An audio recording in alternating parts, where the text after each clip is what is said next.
And we're live. Good morning, everybody. This is Ragin with our special guest, Dave Wimblett. This is episode 24. Ragin. Ragin.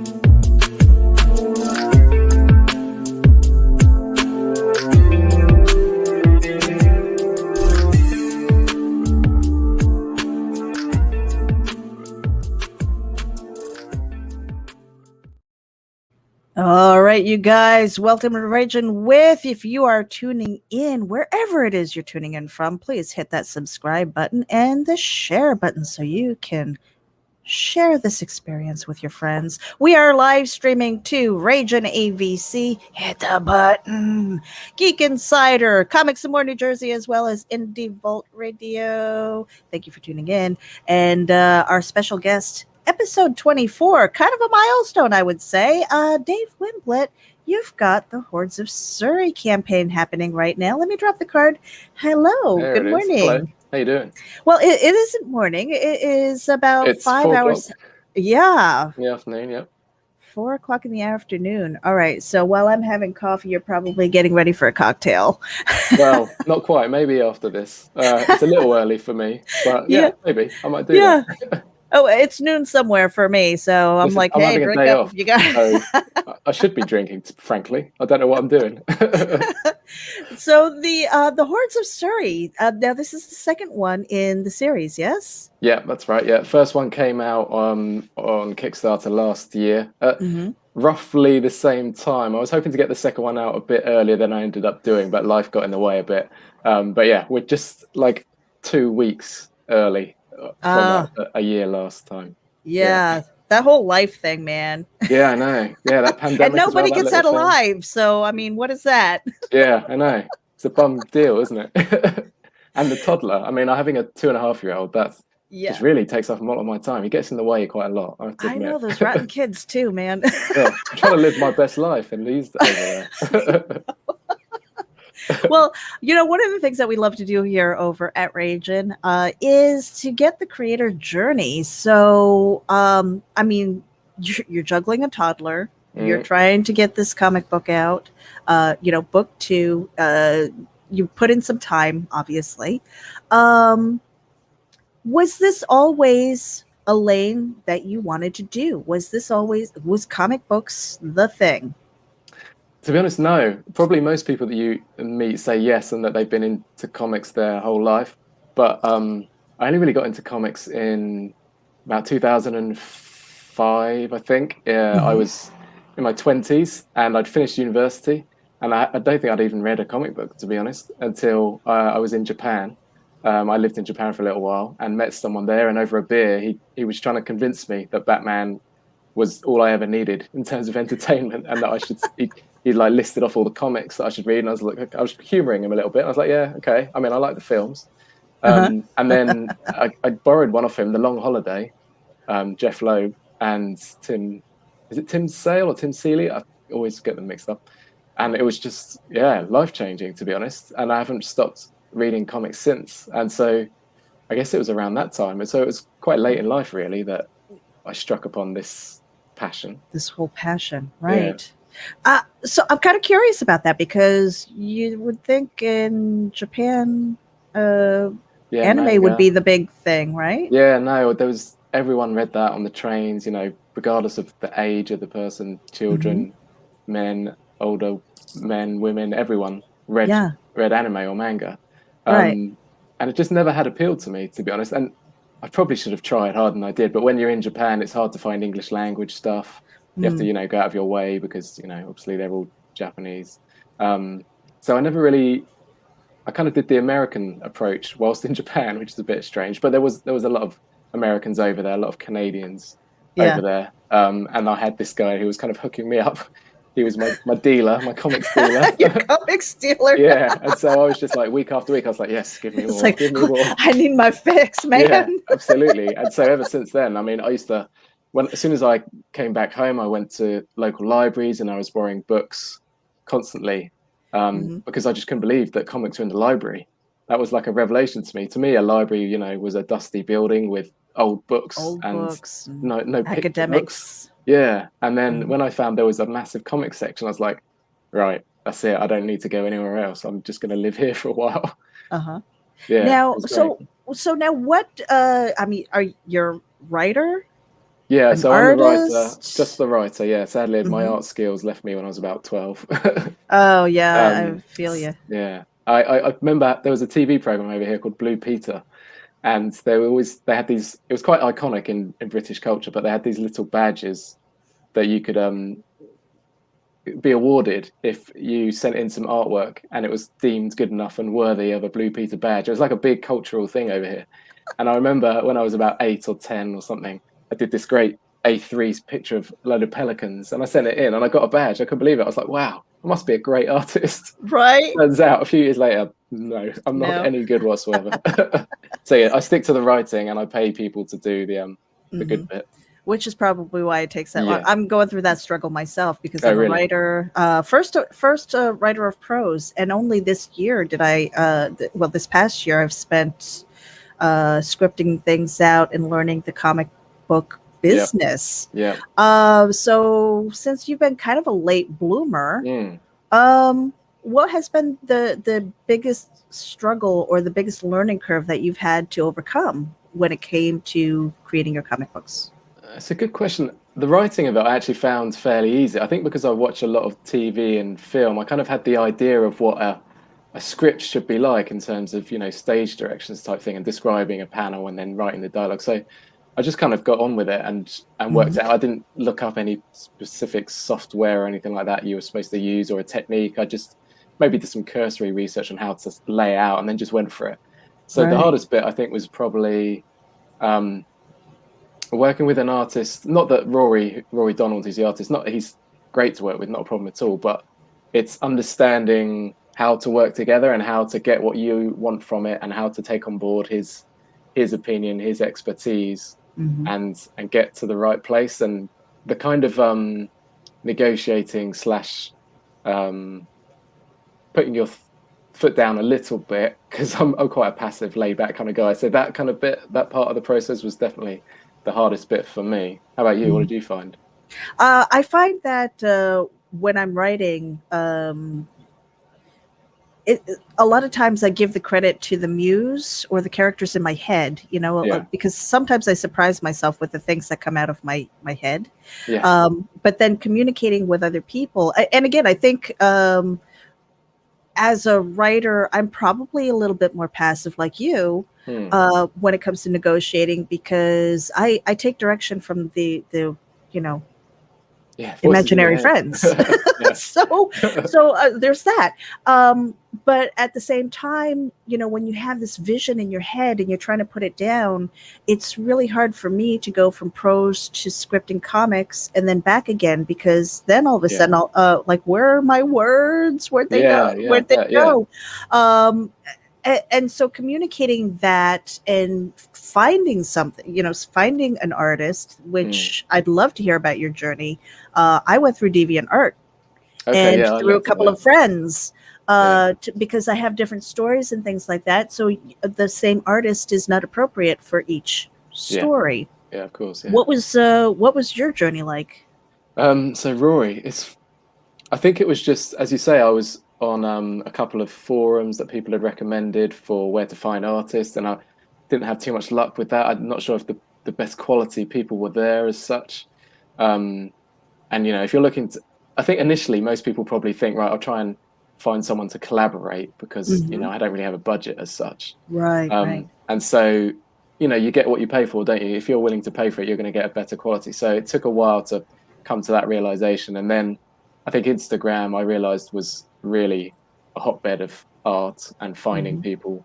And so I would just reach out. I can't even remember how I got from one to the next. Actually, no, I would find one that I liked find his Instagram or her Instagram account and then see people that they followed, and I would just scroll through their list, and I would judge it almost just based on their little icon or whatever you call it. And I'd go, I'll click on this one and just see what I think of their art, and just build up a whole list of people that I liked, and kind of save them all, and reach out and just, you know, start to have a chat and have a dialogue. And then I think with Rory, I actually ended up contacting someone else, and he said, well, actually I'm really busy, but I recommend my friend Rory, he's really good and similar kind of style. And actually I was kind of skeptical. I was like, you know, I want to be the judge, you know, it's my story. But actually he was right. Rory's art is so ideal for the type of and the tone of story that I'm telling with the Hoards of Surrey. And so it was really kind of maybe meant to be, I don't know. And it was in my ballpark of a budget, because, you know, you can pay an artist £10 a page, or you can pay them £150 a page, and one of those is sustainable and one of them isn't. And Rory isn't £10 a page by any means, but, you know, he's able to be realistic working with Rory. Oh yeah, I mean, for myself, I've got a story. I've managed 8 pages paid for, because you know, when it comes to creating a campaign, I've learned that what I really want to do is make sure that I have a complete book that's out there and ready to print as soon as the funds are released. Because I have a book of prose, and the biggest mistake that I made, I think, was having a tier that said, "Oh, I'll write a new story for you for this amount of money," and then life happened, and it was like, "Oh man," you know. Yeah, you got to fit that. So it got pushed and pushed and pushed, and, you know, now way over deadline and stuff. And then I see other campaigns, you know, like Daphne Lage, J.D. Calderon. They do these campaigns, and when they're promoting the book, you know, they're already holding the print proof, and so, you know, you're going to get it. And I'm like, that's what I want to do. That's where I want to be.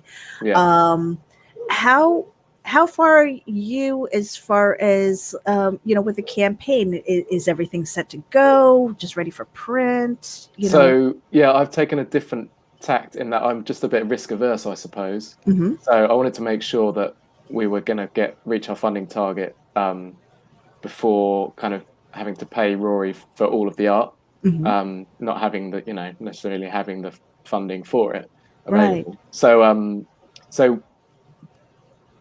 what happened with the first one was that I paid for 4 or 5 pages fully complete up front, and used those for the campaign.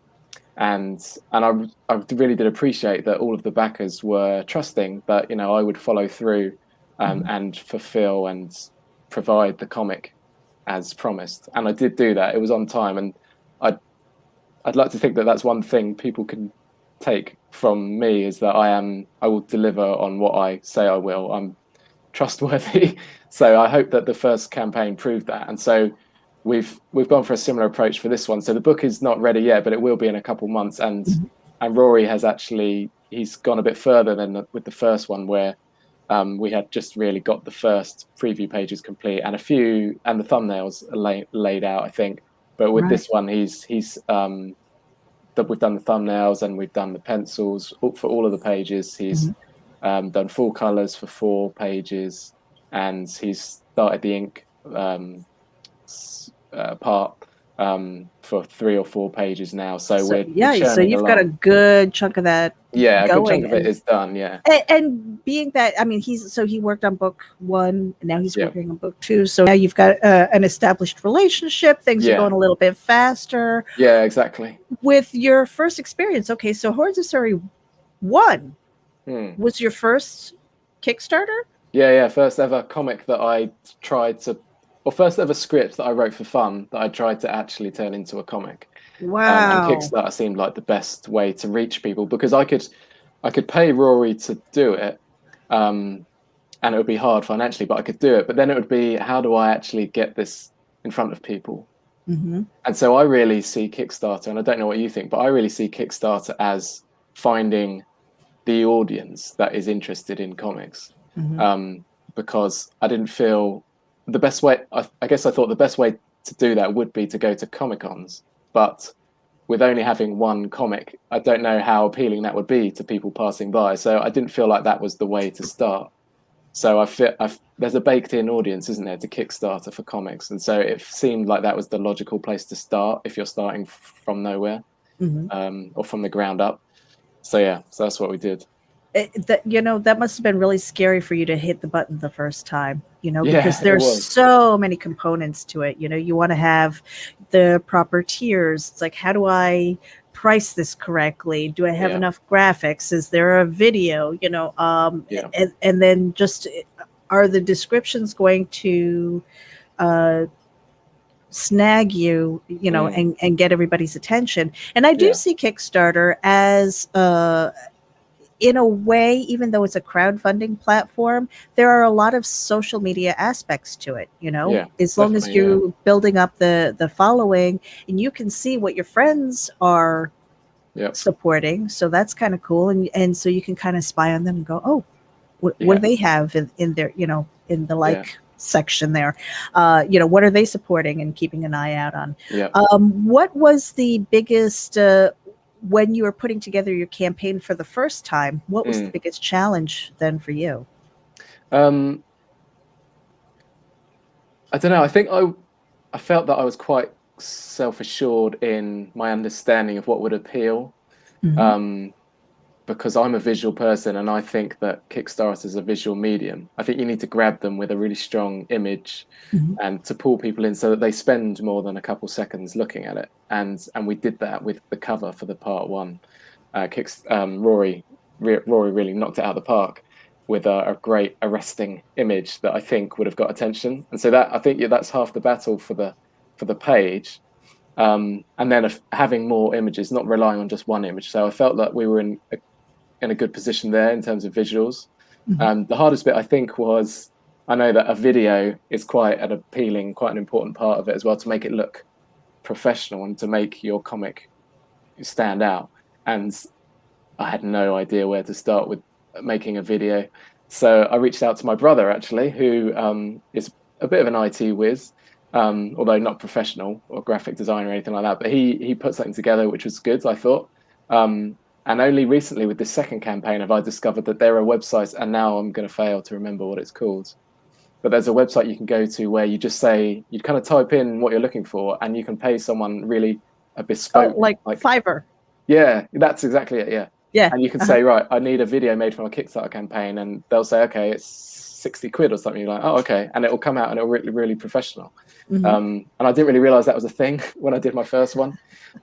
So I didn't do it for the second one. I have to admit, I used my brother again because there was some continuity there. But for the next time, if I'm really trying to make it look like the bee's knees and make it look like a real, coming almost from a mainstream publisher, that might be the way to improve. And then the hardest thing apart from that, it was knowing what kind of rewards people would want or would like, and balancing that with the kind of the cost of the postage, and finding that right balance, because you don't want to offer loads of stuff and then you shoot yourself in the foot because it costs you a ton to send it, and then you end up massively in debt. So I tried to balance it with simple, light rewards, but what I think people would like the most, which is, again, the visuals, the artwork, additional artwork. And I had a bookmark, which I think was good because it's lightweight, but it's also really practical, and it has the art element to it. And then some postcards, which gave me an opportunity to bring in different artists to create a new kind of aesthetic, but still based on the characters. So that was good, but I don't know, maybe I should have been a bit more daring. I don't know. What kind of rewards have you done? Well, people love stickers. Okay. Stickers. I've gotten things like air fresheners in the mail. Yeah. I've gotten bumper stickers, window clings, temporary tattoos. I mean, just anything that can be used as a hook or kind of a gimmick, I guess, to sell your sell your books. Yeah, we had commissions. Rory did some commissions. So that's good. And original art is more difficult because they don't know the comic. So that one's Yeah. harder. But and then appearing in the comic is a fun one, which I like to include, and I'll probably include that on all of them. I would have thought, because it's just a great idea. But other people do interesting stuff like a playlist to go with the comic, which is quite a cool idea. But again, I don't know if I wasn't brave enough to put myself out and try that, but maybe I'll do that next time. And t-shirts again, because no one's T-shirts heard is of a this comic before. I wasn't sure if anyone was really going to want to roll around town rocking a Hoards of Surrey t-shirt. right, right. And you never know. It's like one of those things where you almost have to do a print on demand and wear it yourself, and people are like, "Oh, cool, sure. Where can I get one?" Yeah. Yeah. If it looks cool, it looks cool at the end of the day. And so how would you say your experience was, and what did you learn from the first one that you kind of carried over into this into your current one now? I guess it's technical things like making sure you got your postage correct. Oh yeah. Oh, did you get burned? Did you get burned? Well, only a little bit. I have to admit, a small amount, because sometimes I hadn't quite. I think what it was with the stretch goals, that's what it was. I had an idea what the comic was going to cost and what an art print was going to weigh, and the envelope and all of that. So I had an idea of the postage was going to cost. But then when you get a bit giddy and you get a bit excited by stretch goals, you're like, you're going to get this and you're going to get that and you're going to get this. And then you add that all in and you're like, oh, that just doubled the price of the postage. Whoops. Yeah. So I kind of learned from that and kept the stretch goals quite simple, but also we're not blowing through the target like last time, so that's made it a bit easier. But yeah, stretch goals was definitely something I learned from last time. Make sure you factor them into your budget. Well, we've got Mike Jemmy tuning in right now, and there's my partner creating chaos 24/7. Anybody who is tuning in live, whether you are watching from Comics and More New Jersey, Indie Volt, RAGIN AVC, and Geek Insider, make sure that you hit the subscribe button and share this out with your friends so people can see what we're talking about. Today, we've got Dave Wimblett, and we are talking about the Hoards of Surrey. And Dave, I know you've got to get going pretty soon, but let me do a quick little bump here so we can give some love. All right, you guys. So if you are trying to save for your Gemini mailers, make sure that you use coupon code VOLT10. Again, that is VOLT10 for a 10% discount on your Gemini mailers. Head over to GeminiComicsSupply.com and save a little bit of money on your shipping. Okay, and we are back. We've got Dave Wimblett here. Covert Comics. Tell us a little bit about that. Covert Comics. Well, yeah, Covert Comics was just like, I guess I figured I needed a publishing name because I do want to do more comics, different stories. And so, it all needs to fit under the umbrella or something. So I just came up with that. And I think it was off the back of my Instagram, which is the Covert Creator, because I start in lockdown. I don't know if you got any hobbies that you were not expecting to start, but my hobby was toy photography and trying to pose toys as if they're real people and right up close and stuff. And it's great fun. And I would just go off on a walk and take my action figures with me and do some poses and stuff. And I got really into it. But I was like, I can't really put this on my Dave Wimblett Instagram because I don't know what my parents or my uncles and aunts will think. It's like, oh, Lord, he's playing with toys again. Exactly. So I was like, okay, I need an alter ego, and being a bit shy and doing it all a bit under the table kind of thing. I went for covert. I thought it was quite a cool word. So yeah, that's where Covert Comics came from. But hopefully there'll be more titles that fit under the name in the not too distant future. Okay, well, we are going to bring up your campaign, but I would love to hear about the plans for those other IPs. Have you been developing them already? Are you outlining them? What does that look like? Well, I have one already written, which is more like a 6-part series. This one is just three parts, and this other one is it's funny actually. It's funny how inspiration comes to you, isn't it? Because my wife and I did a road trip in America, and we started in San Francisco. We went down to LA, went to an NBA game.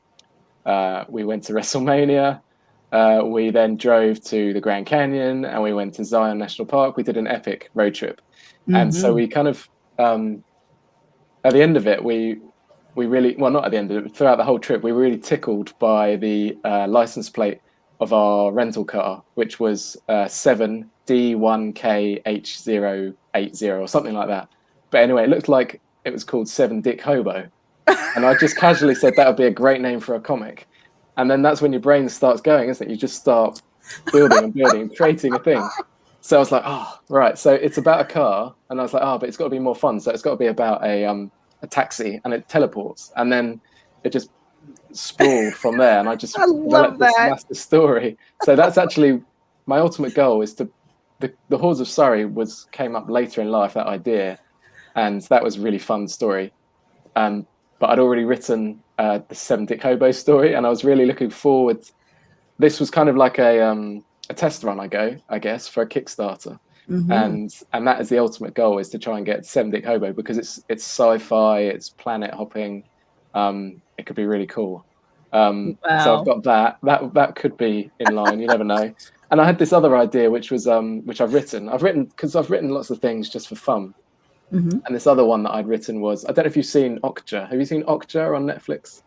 No. It's by the guy that did Parasite, that won the Oscar a couple of years ago.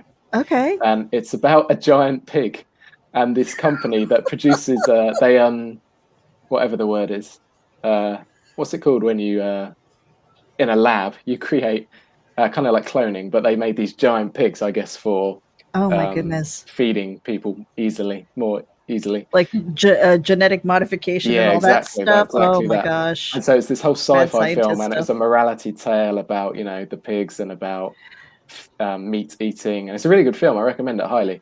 But off the back of watching that, I came up with this idea of like a prequel about some of these animal liberation fighters, but I went to the extent of contacting one of the writers or the producers of that film, who's English, and he actually got back to me and said, well, yeah, I mean, I wouldn't have a problem kind of allowing you to do that, because I didn't know, can you just do that? I wasn't sure. Probably not on Kickstarter if the IP is already there. Right. And he was like, oh yeah, it's kind of fine by me, but you'd probably want to speak to Bong Joon-ho, who's like this world famous Oscar winning director. And I was like, he's probably not going to reply to my email. So I'm not sure that one will ever happen, but that was quite fun as well. But yeah, it's early days. I have a couple stories, but that's about it, really. I'm telling you, I've heard a few people who had opened doors for them because they asked, because they dared to ask. So you never know. You never know. Oh my gosh, that sounds fun. That sounds like a lot of fun. Yeah.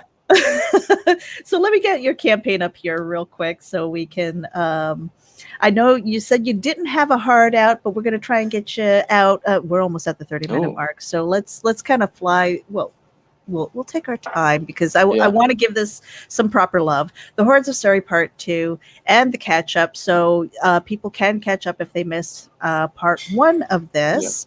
Do you mind? Do you know if you've got if it's public domain or the music is okay? It is a friend of mine, and yeah, I'm sure it's absolutely okay. Fine, all right. So if it's all right with you, I will play the video. Yeah, go for it. Yeah, perfect. That'd be cool. All right, here we go. Can you hear that okay? Yeah, I can hear it. Perfect.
Okay. So now, give us kind of the a rundown of what the story is about beyond the video, because Yeah. for those who are just listening in and not watching, um, they probably didn't catch the Yeah. words. Yes. So my brother was trying to convince me to have a narrator, and I was like, no, let's just keep it simple. But you might be right for that reason. So basically, the tagline, or what do you call it, the elevator pitch that I Yes. use, which I feel is almost too good because it's so concise. I don't know what else to say once I've said it, but it's basically the Goonies meets the Inbetweeners, and I don't know if you know the Inbetweeners, but I gather the Inbetweeners has reached over to you guys over there. So it's basically like the Goonies, but set in England and with swearing. Okay. So that's kind of what it is. The genesis of it was I have a dog, and my wife and we walk the dog in the beautiful, very beautiful countryside where we live. And I just really kind of wanted to smush my two hobbies together, which was comics and just walking in, really idyllic woods and hills and landscapes. And I just wanted to see these places in a comic. And that's where the idea started. I was like, oh, how can I make that work? And then I don't really know how I got on the idea of treasure hunting, but it's basically about these 5 kids going looking for treasure in the English countryside, and this shady, secretive, not a cult, but like a group. It's their treasure, and so they're kind of watching the boys finding this treasure because they find a treasure map in a dusty old museum, and so they start finding the treasure. And then this group, which is called the Order of Surrey, they're this spooky group, and they start to make their presence known, let's say. And the first issue was really laying the groundwork for the kids, and now it's only a 3-part miniseries, so it wasn't meant to be a really protracted story. But the first part, was really laying who are these kids and what's their life like, and then this second part is elevating and raising the stakes, and then the third part will be, the kind of big finale. So it's not a really long story, but it's hopefully a fun one. Right. Now, yeah, I mean, it sounds a little bit like the Stand By Me. Are there dead bodies? Are there dead bodies here? Oof, exactly. Well, no, I couldn't give that away, but that's right. You have to buy the book. You have to buy the book. That's definitely one of the influences. That kind of taking you back to your childhood and those relationships and the way you talk to each other.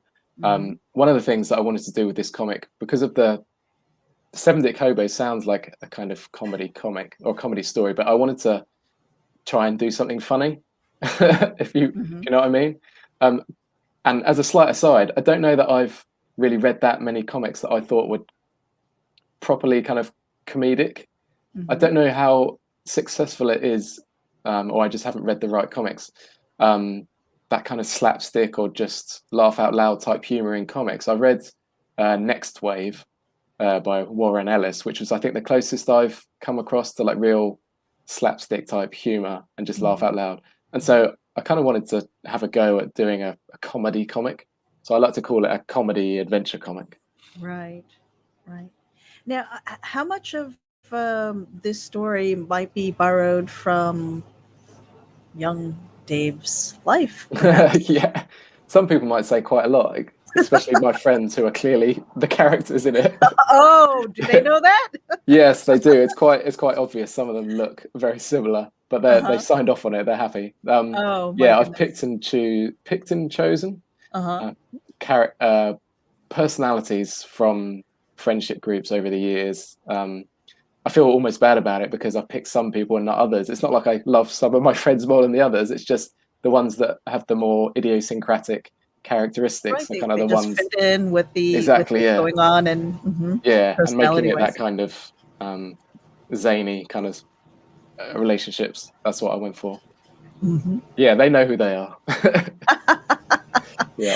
Have any of them ever come back to you and go, "What the hell, Dave? Like, why did you do this?" I think they're, to be fair, no, not so far. I think they're quite chuffed to see themselves in a comic so blatantly.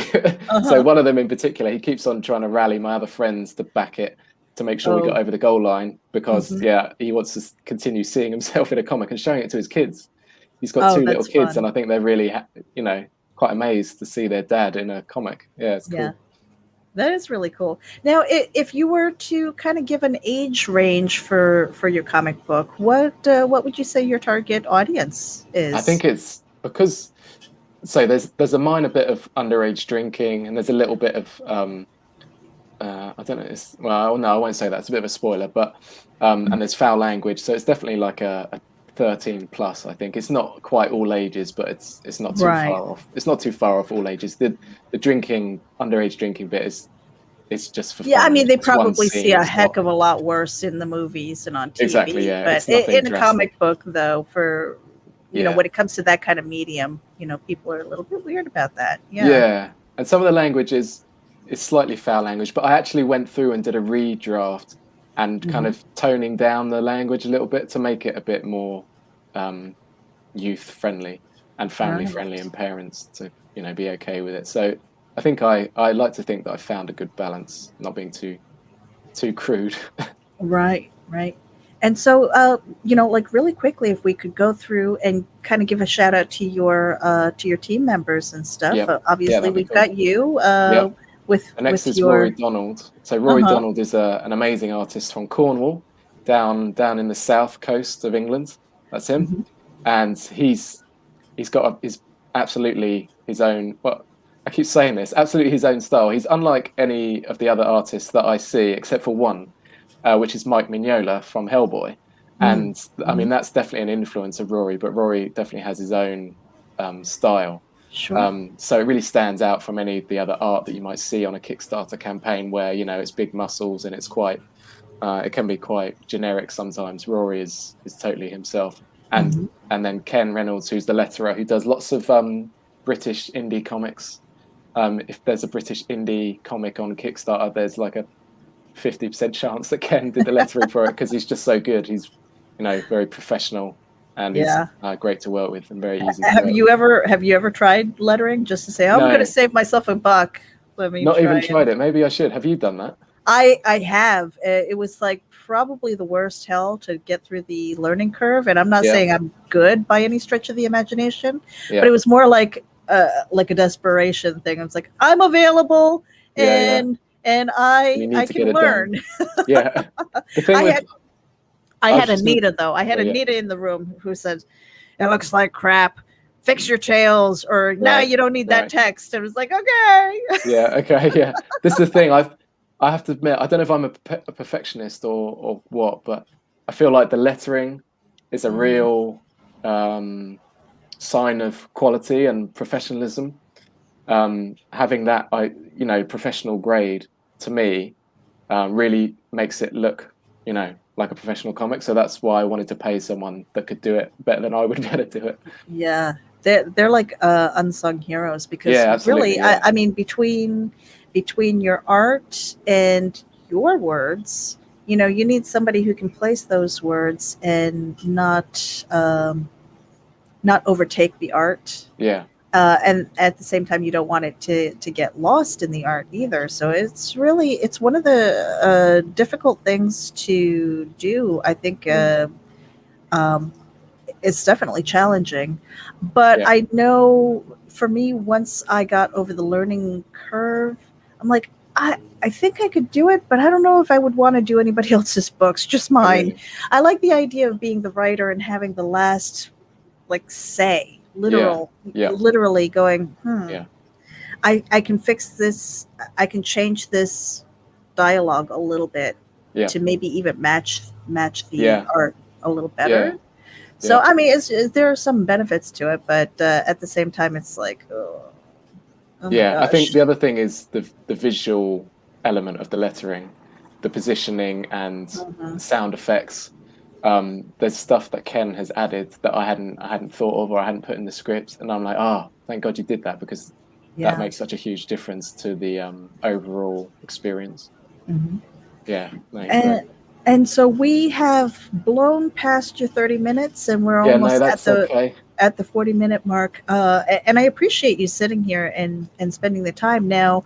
No, thank Um, you for having me. I appreciate being able to for talk about anybody it. who is tuning in, so we've got 51 hours to go. Yeah, That's not a lot of time. no, we're nearly there. 124 backers. That's pretty impressive, though.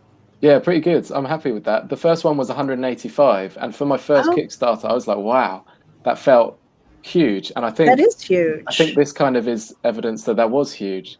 And getting to 125 or 124, I'm Hmm. really happy with. I really wanted to get to 100 at least. I wasn't sure if it was really sustainable telling a There, multi-part story without having some kind of a good base.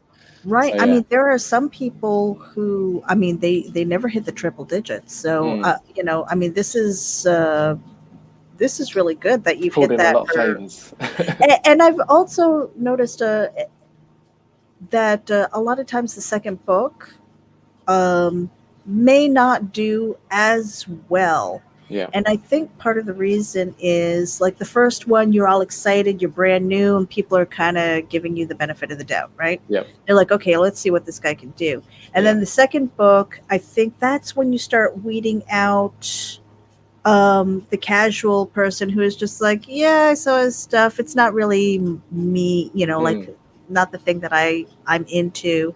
yeah, And but the people who come over from book one tend to be like from your casual reader to maybe an advocate. yeah. They're the ones who are going to go out there and start sharing your stuff Yeah, it now. does seem like that. I've had a few Mhm. people communicating throughout the campaign for this one who were Yeah. there in the first one, and it's been amazing. The um, dedication or the loyalty is not the right word because it's too early for loyalty, isn't it? But the just the interest and the Hmm. support from those particular people is really amazing, and I'm really grateful to all those people. And it's interesting actually for this one, I've had a guy in America reach out who's a retailer, and he's interested in buying a watch of part one and part two, and he seems really excited by the story. So that's amazing. We didn't have that in the first one, so Hmm. that's great. I'm just waiting to hopefully get that in just before the deadline. Okay. And then, as the world is opening up, are you planning on going to certain events like Comic Cons or book fairs, book signings, and things like that? I, Where I where I are don't you know. I going don't to? know at what point you decide that you've got enough content, enough material Mhm. for people to be interested in. I Mhm. was debating whether to do that now. If if we, God forbid, this one stays above the target, and we have part one and part two, and Yeah. then um, we have something real meaty for people to then want to uh, back the third and final campaign. So it feels like maybe this is the time. Hmm. Um, there's an amazing Comic Con over here. I don't know if you have you heard of Thought Bubble. Yes. Yeah, so Thought Bubble's probably one of the biggest in the world, and certainly the best over here, I would say, for comics, pure comics. And I've just missed the deadline, I think, for getting a table there. Oh. I was speaking to Rory. I was like, oh, maybe Rory's going to be there with his art, and no, he's not. He's just going as a punter or as a guest. Don't know Hmm. if you say punter over there, but No, no, but I like the term. yeah, punter, just going there as a fan. Um, so maybe not Thought Bubble, but maybe Thought Bubble next year, and then maybe a London one this year Mhm. potentially. I don't know. As a writer, it's a bit strange because I have the comic, which is fine, but then I have other artwork which I have paid for Mhm. from the artist. So I believe that it's within my right to sell those, which would be good. I think people would be interested in it. It feels slightly strange as a writer to go to one of the Comic Cons. I've got a writer friend who she makes up a bunch of business cards and flyers, Mm. and instead of getting a table, she cosplays Oh yeah, oh, her that's a good idea. characters, Yeah, and then she kind of goes around and people snap pictures because yeah, she's all dressed up, and then she hands them a business card, and it that's usually cool. has a QR code to Yeah. where they can Oh, find her nice. book. Very So it's professional. like a very creative, Yeah. and at the same time she's having fun, and she's not tied down to a table because even though she's got several books, and one of her cosplays is uh, like this like zombie llama looking thing. I mean, Yeah. it's like bloody and gory and Intentional stuff like that, branding. but it's like a wagon, so she can put things in there. I Yeah. Oh, don't think that's that cool. she I don't That's think she clever. sells. I think that's a no. I mean, you don't Yeah, want to that get would be, I caught, but guess, at the a same time, it's mobile. really Yeah, kind of totally. clever that that she incorporates that. People stop, they ask her questions like, "Oh, what is that?" She's like, "Oh, it's one of the characters from my book. Here's my Yeah, card." You yeah. know, so um, It'd be a bit strange if I went as a teenage boy there. I'm not sure I'd get away with that. but there's got to be like an old curmudgeon in there Oh somewhere, yeah, no. right? Some of the Order of Surrey, their costume, they have wear these robes with like animal skull masks. That would be quite Right. cool. Yeah, Yeah, could do yeah, that that. would be kind Yeah, of fun. good Mhm. idea. I like that. Speak to my wife about that. We can go together. I know. It's like, okay, where can we buy antlers and stuff Yeah, like that? yeah, She'll be walking in on you going, "What are you doing?" yeah. Have you just killed that, or did you get the skull? What's for dinner? I'm like, so, what's that smell? Nothing. It's a so, surprise. so again, anybody who's tuning in, the Hordes of Surrey Part 2, and you can catch up as well on the Kickstarter campaign, Yeah. A Very British Treasure Hunt. Mhm. 124 backers right now, 51 hours to go. Make sure that you share this out with your friends, and it looks like a lot of fun. It kind of a throwback to even Yeah. my childhood. You know, we had my good set of friends where we'd go out and we would just do stupid stuff, Yeah, just or we messing would around. go on those treasure hunts because you just never knew. Where I grew up was upstate New York, Oh yeah. and every once in a while, you could go out there and just randomly dig, and you might Yeah. come up with like what looked like an Indian arrow, Oh yeah. or Wow. Probably or pottery or something. just random things, and so it was always fun to kind of go out and do some treasure hunting. Yeah, and I wanted to do something a bit different to everything else, which is, either superheroes or zombies Mhm. or women with big boobs, to be honest. On Yeah, a lot of the Kickstarters, it seems to be one of those three things, and I just wanted to do something just old-fashioned adventure, yeah. having fun story, Hmm. basically. Yeah, and I kind of get that nostalgic feeling and stuff like that. So I'm definitely going to be checking it out myself, Yeah, awesome. um, because I've got a granddaughter out Oh there, yeah, no way. and so I've got this small collection that's starting to grow of things that are Yeah, appropriate for her as she ages, and oh, cool. um, It'd be kind ideal of for kind her. of an onboarding thing for reading too, I Yeah. think. I think it might be right, starting with comics. My parents always kept me away from comics. I think that's why I started so late. I think Hmm. my mum was a very academic, or she is very academic, and she thought it had to be books or nothing, and comics was, I don't know, the devil's work or something. But I wasn't allowed to read comics. But I'm inclined to agree with you that it's a good entry level to reading. Sure. Yeah. For my own experience, growing up, my father was in the army. There were 4 kids. He's feeding 6 people, and we didn't have a lot of money, so we had the Sunday paper, and so it had a really large comic section. So I Mm, grew up with like Beetle Bailey and um, Dottie, right. um, you know.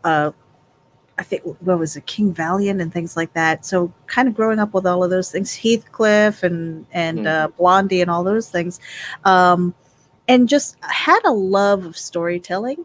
But I didn't have. I don't think if I was in my teens or 20s, I would have had the patience to do comics. I'm kind of glad that I'm doing it mm, now. yeah. Um, because there was for me that steep learning curve. I mean, I understand scripting. I've done um, well attempted screenplays and things like Mm, that, but I never understood the difference between like a comic book script and maybe a movie script right. until I sat down and realized, oh, there's a page turn. It's not like Yeah. it's not a visual thing. So there were a lot of little things that I've been learning along the way. Mm, Um not not for the faint of heart. yeah. It's one of the hardest things that I've personally ever done, but And you're always going to get better at it, aren't you, as you eh, go? yeah, I mean, There's always something to learn. I find that it's really touching on all of the creative things that I do. How do you feel about the creative process? I mean, is this something that this is what you want to do? Is it like something that you want to make a career from eventually, That's an interesting perhaps? question, isn't it? Comics is like the one creative, well, I don't know if it's the one, but it's a creative medium where it's so difficult to make real money, isn't it? And make a career.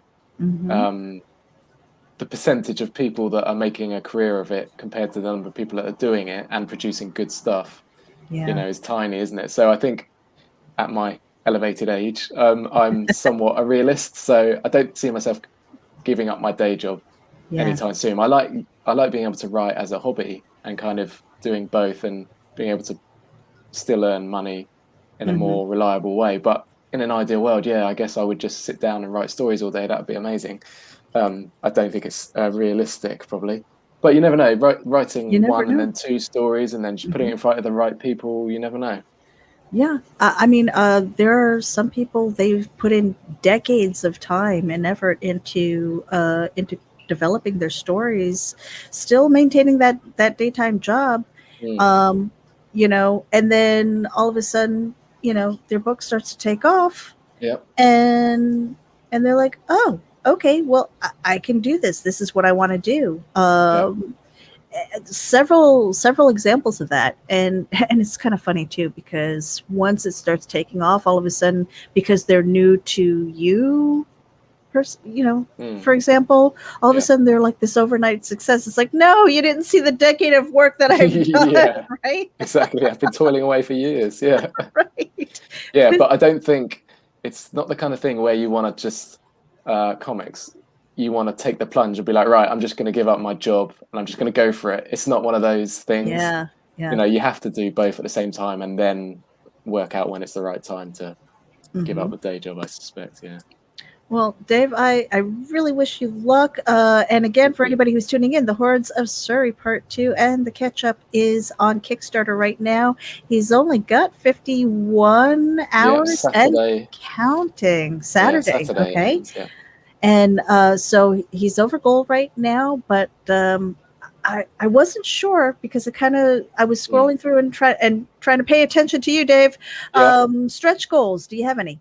Yeah, I've got a couple. I've collaborated with another comic writer from Australia Hmm. who's kindly given me a copy of one of his comics, which is going to be free for everyone if we hit 2,000. Oh, there we go, And right there. yeah, XCT. Apparently, he tells me, because I'm not in Australia, I don't know these things. He says it's the #1 selling indie comic in Australia, which is amazing. And it looks cool. I did back one of the other ones, not that specific one, and it was really Uh-huh. good actually.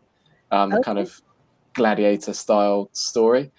And then the other one, which will be hard pushed to get to 2,500, is a beer mat. What with pubs and beer being a Nice. British tradition, but also featuring quite heavily in the story, especially in part one. Mocked up or designed a beer mat, and I've worked out the budget and how much that would cost and all of that kind of stuff. And I think that that's quite a good thing because again, it's practical, something people could actually use. I wanted stuff that was Sure. too And for the multi-purpose. American audience, that is a coaster. Okay. Yeah, coaster. Sorry. Save your coffee tables. Yeah, okay, yeah, not a beer mat, a coaster. Yeah. Right.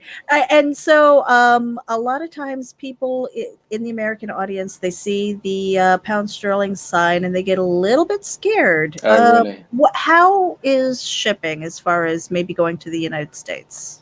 I have to admit that it is quite expensive. But what I did was I factored in that I would cover free postage for the UK of Hmm. about a couple quid for the comic, and I'd factored that into the rest of the world as well. So then I Hmm. worked out what the actual cost to ship would be and deducted, I would take that same cost out from the Right. shipping. So I think it's something like I can't remember now, like £4 for the comic or £6 when Hmm. there's extra awards in there, but I can't remember off the top of my head. Yeah. Okay. Something that I'll definitely take a look at, because from the United States to like Australia, the shipping is ridiculous, but Yeah, going across the pond is not so yeah, bad. maybe not quite so bad. Yeah, Yeah. I've tried to keep it realistic and Hmm. practical. Yeah, so it's not so cost prohibitive Yeah. because that's another thing. Again, with the American audience, they look at that and they go, "That's not a dollar sign. It's going to be too much. Like I don't want to pay that much for shipping." But Yeah. I Yeah, I can think imagine. that you'll But be that's okay. why I mean they've got the digital option. So if people would like to read the story but put off by the shipping price, I'd absolutely Mhm. love it if they went for the digital instead of not doing it. Sure, Yeah. sure. And so, Dave, we almost pushed to an hour, so I apologize for No, no, blowing that's past me. I your whittled on a hour. bit too much. Well, I appreciate you spending the time and talking to us about this. Where can people find you? I'm on Twitter at Wimblett, which is what I was called throughout my childhood, so that's quite convenient. It was available.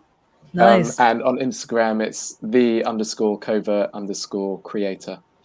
Mhm. Yeah, that's it. You can see all my childish toy photos, but also artwork from the comic and um, pencil pages and all the behind the scenes stuff. Okay, and for anybody who's watching on the replay, we've got the Instagram, Facebook, and the Kickstarter links. So make sure that you hit those and follow him. Just don't peek in his windows because that's kind of rude and weird. Yeah. Dave, anything else that you want to share No, with that's our it. audience before we say goodbye? That's all. Thank you very much. I really appreciate you having me on. It's been really nice to talk to you. It was a pleasure. I love the creator journey, and I wish you good luck with your Kickstarter, the Hordes of Surrey. Looking forward to the part 3 whenever that comes out too. Yeah. Hopefully Um, next year. okay, so that's something to look forward to. Yeah. In the meantime, you guys head over to Kickstarter, give them some love, and let me put the card up here. So this has been episode 24 of Ragin' With. Our special guest is Dave Wimblett today. The Hordes of Surrey is on Kickstarter, and you can catch up with the first book as well. Hey, Dave, can you do me a favor? Yep. Say, throw my dudes. Throw my dudes. Thank you. Have a great day, guys.